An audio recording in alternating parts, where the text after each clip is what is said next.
This morning I'm making my healthy berry oat muffins. Yep, these are definitely healthier than a lot of home baking, and I promise they taste really, really good too. I'll be using wholemeal flour, some oats, frozen mixed berries, an egg, brown rice bran oil, honey and natural unsweetened yogurt. Into the bowl here I'm going to add 3 tablespoons. I've got brown rice bran oil. You can use a different type of oil. This is the one that I like to use in this recipe. And also 1/4 of a cup of honey. So no refined sugar in this.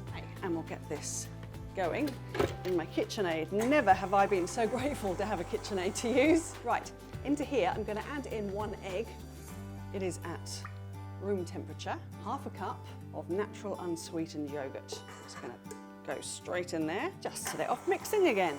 Really couldn't be easier, could it? In my bowl here, we're going to start to add together our dry ingredients. I've got 125 grams of wholemeal flour.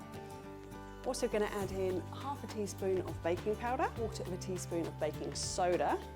And also, I've got 1/4 cup of quick oats, so the slightly smaller ones, not the jumbo rolled oats. And not forgetting a tiny pinch of salt.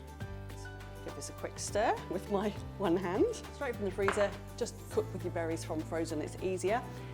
If you just tip them into your sort of flour mix and give them a light coating with flour, it stops them from sinking down in your baking, in your muffins during cooking. Right, going to pour in our mixture that we mixed up in the KitchenAid here. So that's mixed together nicely. There we go. And we'll spoon it into our greased muffin tin.